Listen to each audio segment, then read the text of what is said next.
What does a Jeep Wrangler owner think of the new Ford Bronco? I got the details for you. I got this guy. This guy right here owns a JK. Checked the new Ford Bronco today in Maryland. It's a really cool interview I have on phone call with him. I have some video. I have it all put together. You guys are really going to dig this content. Oh, hey, it's Tim, Pickup Truck Plus SUV Talk. If this is your first time on the channel, welcome. On this channel, you find truck and SUV news, reviews, interesting stories I do, and interesting videos like this. This will be a good one. Hit subscribe, stick around. You're going to love it. It's a really good time, and I'm telling you, it's a really interesting interview. And the $1 million question, I do ask him. I ask him, would he buy a Ford Bronco and trade in his JK? We get to that. Yeah, it's cool. Let's get to all that right now. We're with William Byrd, who's a journalist who also owns a Wrangler. And you saw the Bronco today.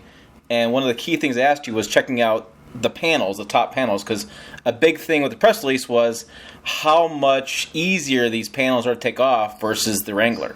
In your experience, what are you thinking? Having just recently taken mine off, I'd say that the ones in the Bronco are much lighter. The guy managing the cars, they were carbon fiber, which I kind of doubt, but he was kind of the guy that was moving the car. So I didn't get a chance to take them on and off, but I picked them up and they were incredibly light. The clamshell, kind of the back part of the roof was also off. It was in the storage truck, and I did pick up part of that, and that was pretty light as well. I would guess you probably still need two people to take it off just because it's pretty bulky. Okay.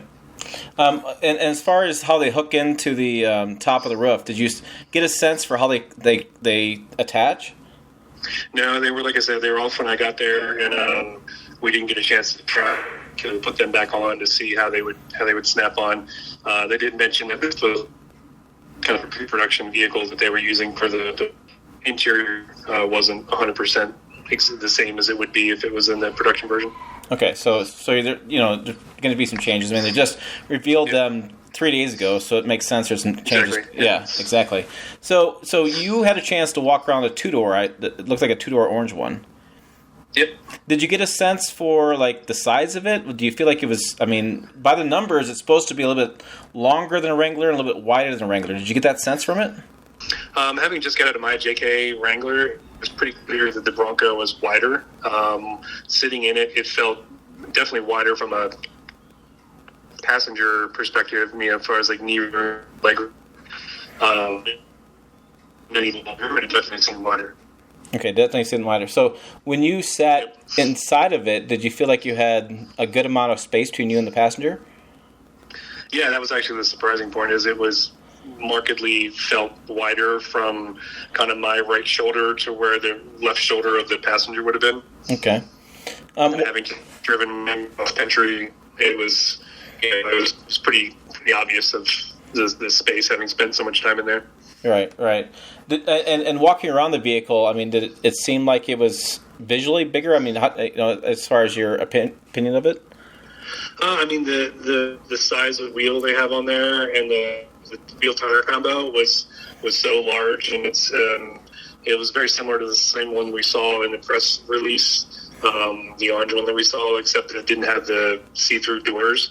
But it did visually feel large, like larger. When I see a two-door Wrangler now, I kind of think like, oh, that looks small because I'm used to the four-door. But seeing this as a two-door, it felt large. All right. And what about, like, the exterior, looking at the grille and the lights and things? What was your first impressions? The front is really interesting. The details around the headlights, the way it goes into the Bronco name across the middle, I thought that was really well done. I think the front and rear, the lamps are sort of Jeep-like, but they're also a rectangle, but they're much taller. So it gives it just kind of a different look from the back. I really like the way the front looks. Yeah. And what about, like, when you're sitting inside, they have this whole open-air experience where they don't have that middle sport bar like the Wrangler has. Did you get a sense of that?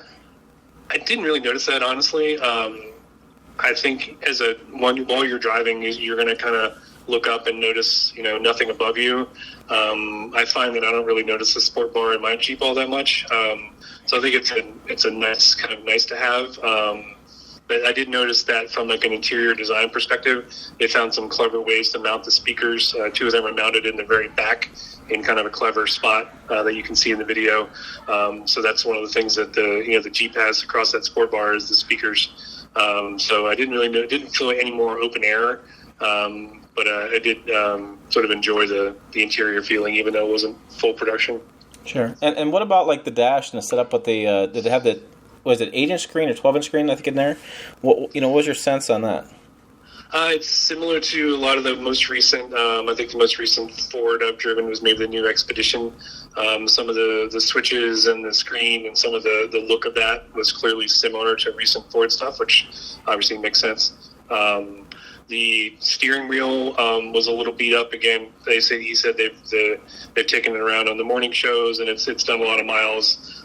So there was some stuff in there that wasn't 100% spec, but I could tell that the buttons and the dash layout were pretty spot on to the version we just saw this week. Okay, and to be clear, you weren't allowed to drive it. You were just able to walk around it, correct? Yeah, we were not allowed to drive it. We were able to climb through it, open things up. There is a clip of the engine, I believe, which was definitely well used. Opened the rear hatch or the rear swing out gate, and that felt significantly larger than the one on my Jeep by probably at least 4 inches. It felt much larger, which kind of gives a sense of the width. Okay. All right. And now the $1 million question, Mr. William Byrd. You are a Wrangler owner, and you saw the Bronco. So what is your takeaway? Are you converting? Are you not converting? Are you impressed or not impressed? I am a second-time Jeep owner. This is my second JK. I'm starting to drink the Kool-Aid. I was just starting to drink it a little more on this cross-country trip. A friend of mine had a JL in Texas, and we went off-roading and had a great time. But as soon as I saw this, I did reach out to a Ford dealer friend of mine and ask ballpark what he thinks my trade-in on my Wrangler would be. So I got a little bit of a toe in the water there. yeah, I was going to say, you definitely are like, oh, wait a minute here. Do you think it's going to compete with the Bronco Wrangler? Do you think that's a straight-up solid competition? It's got to be. It's so similar. I sent some pics to my friend in Texas, and he's a diehard Jeep guy. And he went from not interested, it's pretty cool looking, to later he was sending me stuff from the website, and he was like, no, I kind of like that. He's like, the front tow hooks are really beefy. He was sending me little details that he noticed that he was impressed with. I'm a longtime Ford guy as well, mostly Mustangs. So there is a level of interest, from the Ford perspective. I like the concept of the windshield being a little further raked back, maybe to get a little more gas mileage with the EcoBoost windshield of my Wrangler after the trip. Yeah. Very interesting stuff. Any last thoughts that stood out to you as you looked at it today? No, it was interesting. I could kind of hope they'd have a four-door there because that's probably what I'm more in the market for to replace my JK Unlimited. But seeing it in person, it definitely caused a lot of attention. They had it parked in a marina. There were people coming in, various boating activities and stopping and taking pictures. And so it's going to be in some sort of CBS link there. Yeah. Definitely making the rounds. Very cool stuff. Thank you, sir. No problem. There you go. There's an interview with my friend William Byrd, who's going to contribute to the site as well, pickuptrucktalk.com. Go check it out. He's got some pretty interesting insights coming in the coming weeks and months. And, whenever he sends me a post, I'm going to publish it. That's what I'm going to do. That's what I do here in the channel. So, hey, like I said, I hope you enjoyed the interview. Make sure you check out this interview over here and this video. It's a really good time. Also, websites down below. As always, thanks for watching. I'll see you down the road.